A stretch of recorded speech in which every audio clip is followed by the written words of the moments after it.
Mbengue jiite lébu gi voyage dina wax ci aju Màkka gi mais laataa loolu beneen problème comme yow da ngaa jiite fédération des peuples de l'eau maanaam ñi dëkk lébu yi dëkk ci wetu géej gi gis nañ ni drame bi ñu fi wax sànq ñetti doomu aadama ñàkk seen bakkan doon wuti jën lan moo xew ci géej géej jën yi ba sa bokk yi yu ci bëri di ñàkk seen bakkan. waaw defe naa loolu xajul ci émission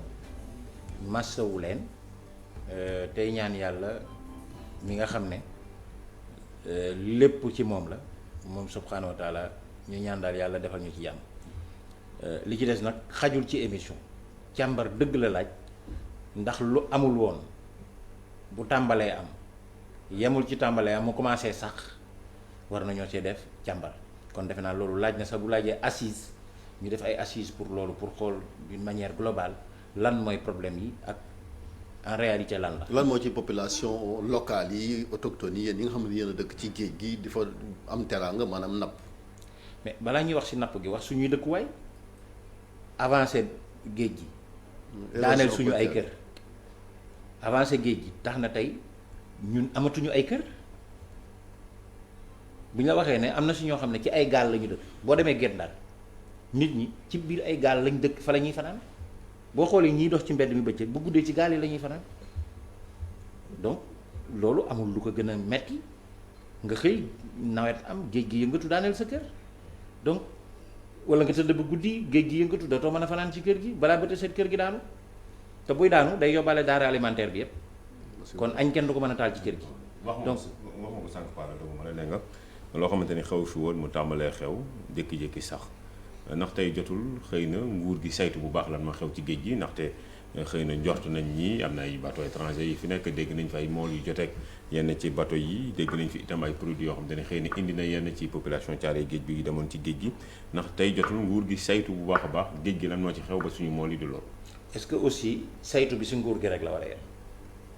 les acteurs. tant que dégluwoo leen doo xam réalité bi.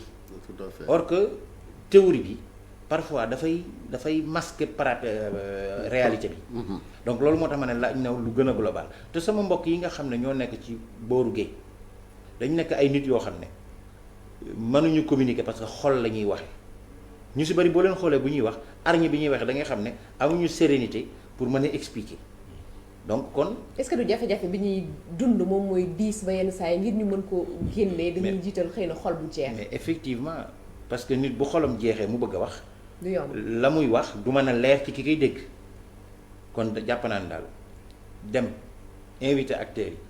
càmbar lu gën a kii lu gën a yaatu wax ak ñi nga xam ne am nañ ci xam-xam ci différents structures yi ñu dajaloo daal toog waxtaan defe naa ne bu waxtaan amee. danañu xam solution bi la. beneen jafe-jafe defe naa ne Chérif comme ni mu ko waxee ci yenn village lébu yi tamit spéculation foncière bi la suuf si nga xamante ni si yenn saa yi dañ koy nangu ci seen loxo ci anam goo xamante ni si gënul defe naa ne doyen wax na ko sànq. waaw xam nga yooyu yëpp ñu ngi am problème parce que tey dinaa la wax loo xam ne man duma liggéey ci suuf bariwuma xam-xam ci suuf mais xam naa ne suuf kayit la. fi sa maam doon bay bu ñu ñëwee di ko jël ci yow maanaam sa maam dafi doon bay mais état Sénégal ci turam la nekk c'est un titre qui appartient à l'état du Sénégal mais mënuñoo jël titre boo xam ne état Sénégal moo ko moom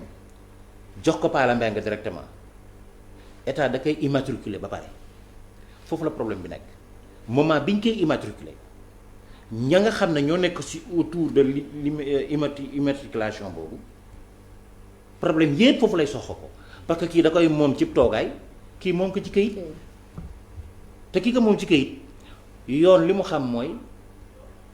moomeelu suuf këyit la fekk amaana am na ko fa toog koo xam ne depuis maamam ba léegi mu ngi foofu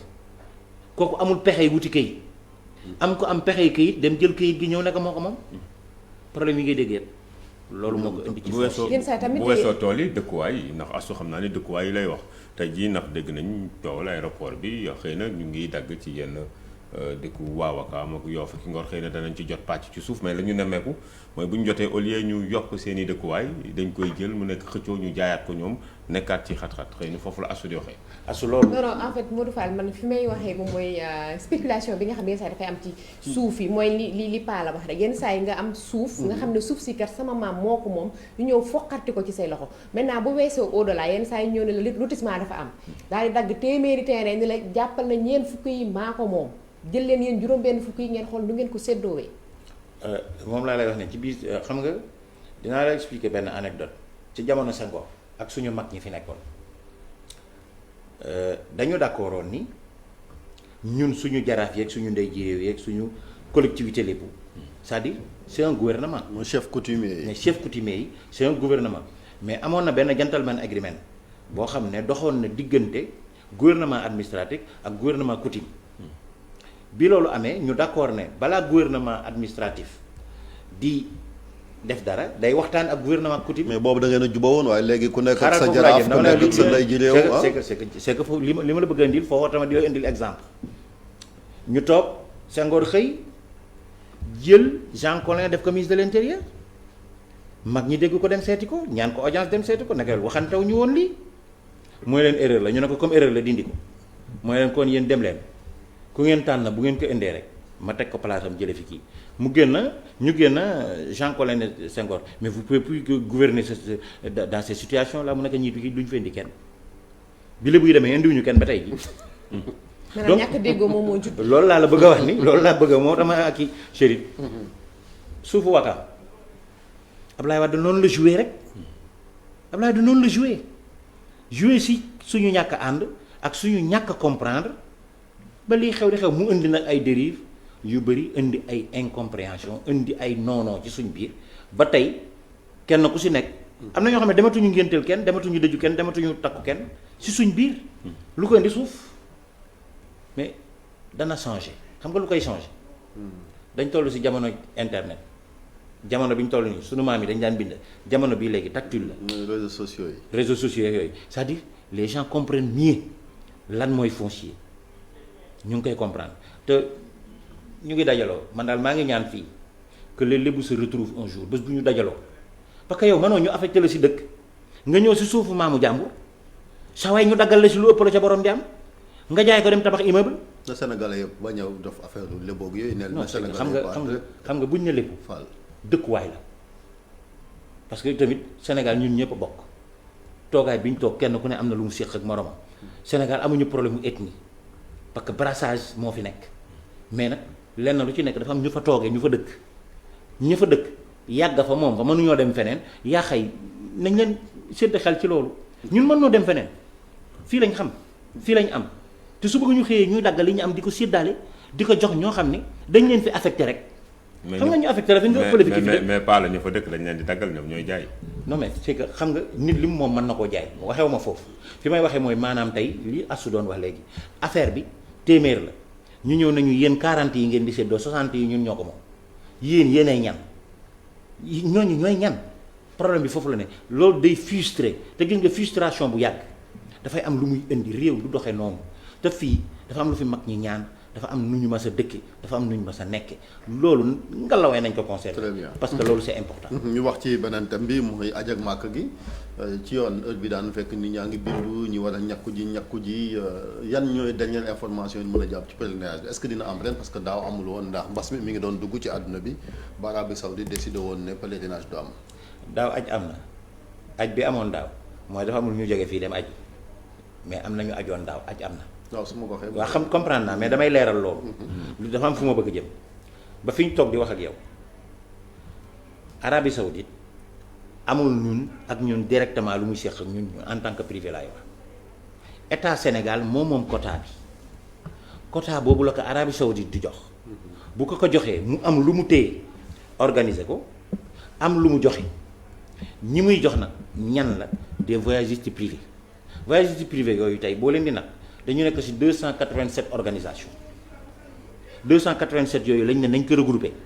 génn ci 20 ou 25 groupements ou 23 groupements mu nekk loo xam ne wax naa ko fi waxati ko fi mais tey li xew nii mooy Arabie Saoudite waxagul ak état du Sénégal pour état du Sénégal wax ak ñun waaw ñu gis am ñoo xam ne dañu nekk ci média bi di wax ne aj dafay am bay joxe sax kuy aji at yi nga war a am di wax sax naan ay information yu am la yooyu kay xëy na c'est disponible. xam nga information dafa am ku ko war a joxe. pas de plus de 60 ans et puis vaccination obligatoire. loolu benn site bu nekk Arabie Saoudite confinement arrivé sur place. donc xam nga yooyu du ñun ñoo ko war a wax état Sénégal mi nga xam ne ñun ci côté am la ñuy liggéey moom moo ñuy wax critères yi conditions yi état waxagul. kon da nga gis ne ñaari réew yi kilifa yi ñoom ñoo war a jokkalante mu soog a wàcc ci yéen. d'habitude noonu la mas di demee mais saret dafa jiitu fas li waral saret jiitu fas nag loolu lañ war a wax lan moo tax ñiy joxe information yi du joxe information yi te ñoom waruñu ko jox. am nañ solution am ko paal loolu kay mënoo ko laaj. loolu nag du fi gulee information bi jiitu décision bi. waaw léeg-léeg balaa ñu dem conseil des ministres sax am loo xam ne xam nañu war naa dem conseil waaw mais des c'est que bii dafa am danger. xam nga bii danger non problème la xam nga la moo tax mu nekk problème mooy lu officiel ak lu officieuse mënoo jël lu officieuse bàyyi lu officiel donc foofu la ñuy wax ne dañu war a officialiser bi mooy état n'est pas tenu aujourd'hui de répondre parce que état moom mooy joxe jotagul li muy joxe bu amee ñu koy jaay tudd voyagiste privé te sa yaram mi nga sa yaram bu sa baaraam mettee sa yaram da koy yëg kon ñun dañ tudd voyagiste privé ñu gis loo xam ni jàpp nañ ne loo amagul waraloo ko jaay te ñu gis ne ñu ngi koy commercialiser ñu def alerte. lan jaay. ñi ñaa ngi versé ñi ñaa ngi commencé ubbi di versé man bu ma la wanee léegi sama portable y a des messages yu bëri mais man j'ai dit à tout le monde amaguma quota bi may jaay parce que amaguloo quota waa léegi tey bu quota bi wàññeekoo ñëw si 2000 te 2000 la état daan yóbbu bu ko rogee état décidé ne da koy yóbbu waaye yow mi jëloon xaalis jàmbur. nga delloo ñi nga mën a delloo loolu. waaw est-ce que dana fa nekk pour ñu delloo ko bañ koo jël kay moo gën. yow lan mooy problème da nga yaakaar ni ñi ubbi dañoo nar a jiitu ñi nga xamante ni ñu ngi xaar état officialisé. yaakaaruma dama xam. mais yow loolu mooy sa problème. sama problème mooy dama tudd voyagiste privé. waaw yaram mi sama baaraam si la nekk. am ñeneen ñu tudd voyagiste privé ñu tënku ci information boobu ubbi enregistrement di jaay nit ñi di leen woo ñuy joxe. am na ñu jëloon xaalisu jàmbur daaw. waaw te loolu joxee guñ ko. waaw léegi bu ñu commencé continuer di jëlaat xaalisu jàmbur ren parce que nañu jàpp rek ni liñ ci jublu mooy defar dañ ci bokk. waaw mais prix bi moom xëy na seen responsabilité bopp la ku ne prix jàpp ni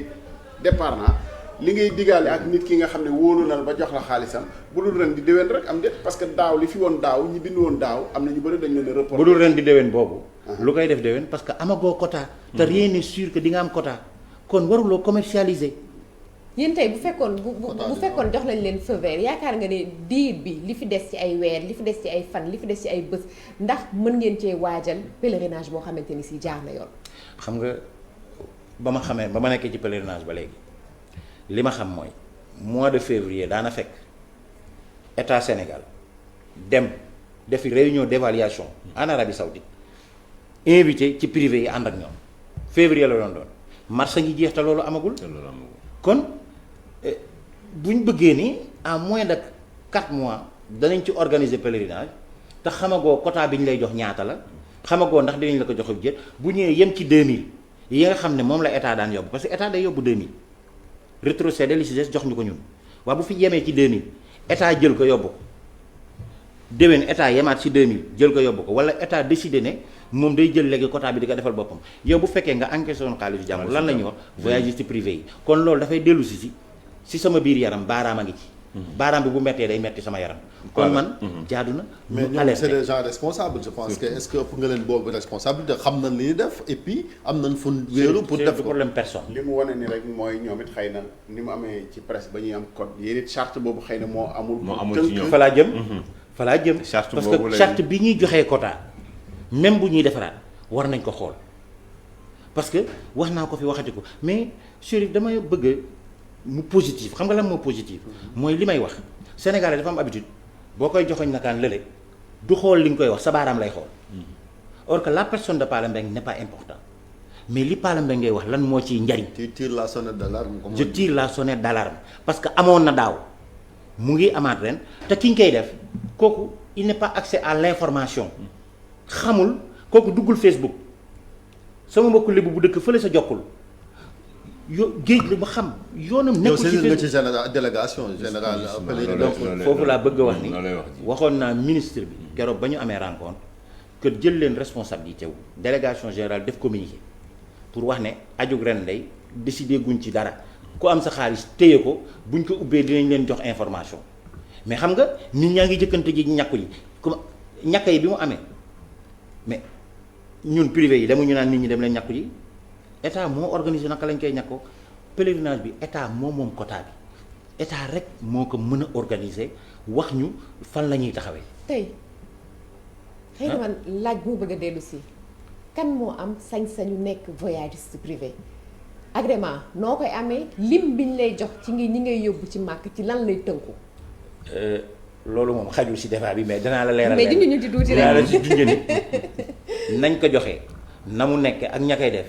dara baaxu ci parce que nañ ko joxee la dañuy fekk ay association ñu jox association GIE ñu jox ci GIE boole GIE yi ak association yi ak agence de voyage yi y a déjà un fourre-tout bali waxuñu qui est qui fait quoi et qui doit faire donc bu loolu leerul day nekk rek comme ni benn yor saagam di def liggéeyu saisonnière donc foofu lay jàlle wax ne ñun en tant que agence de voyage yore ay employés am ay charges état am na lu mu dégagé woon pour accompagner ba léegi gisuñu suñuy agence yi nga gis mu tijji yëpp yu bëri tëj nañ yi nga gis ñu tijji nii yëpp dañu tijji nii pour la forme mais activité bi en réalité amul or que tey jii dañuy dem ba agence yi dafay tëj parce que état li mu dégagé woon daf si am loo xam ne crédit hôtelier la mais si biir enveloppe tourisme bi yéen buñ koy kii duñ leen ci. non c'est-à-dire li ci nekk yëpp sax sañu mënuñu ko wax parce que amul dara lu leer c'est nébuleux. yéen taxe patronat tourisme bi dalul ci seen kaw. taxe yi nga xam ne teggil nañ ko patronat tourisme bi. non teggiwuñu ko dañ ko reporté waaw yéen it reporter nañ leen ko. mais xam nga tourisme. reporter nañ leen ko quand même. waaw mais reporté nañ ko. d'accord mais tourisme dafa am ay hôteliers ak agence de voyage am ñu am ci biir hôteliers yi ñu am agence de voyage. ñun agence de voyage rek la ñu am amuñu hôtel. kon ñun bénéficié wuñu loolu te ñun wax naa ko fii Chérif invité na ma fi ma wax ci duma ci waxaat que bindoon nañ suñu ministre tontu wuñu xëy na dinañu tontu xëy na après. ñëwoon nañ ci plateau bi tontu la après ne bénéficier. non xam nga du plateau la ñuy tontu man dama bind administration bu ñu la bindee da nga war a tontu parce que loolu. voilà porte presse bi.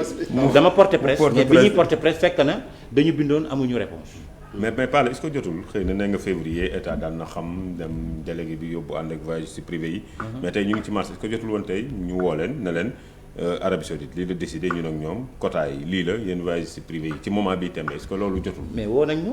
boo seetee madame la ministre Aïssata Tall Sall bi mu ñu woowee dane état bi. état saoudien waxaguñu dara. ñoom état wax nañu. nee nañ ñoom état saoudien waxagul ak ñoom dara bés bu ñu waxee ak ñoom dara danañ ñu woowaat pour wax ñu ne. wax nañ leen dara. mais comme waxuñu leen dara ñun ñu commencé am si ñun ñuy jaay y a de quoi ñu alerter pour wax ne kat ñun ñi kat suñu yaram wi metti baaraam bi metti si suñu yaram la sax. wax nga ak ñi directement ñi koy def comme yéenu neen la. non mais c'est que xam nga nag awma.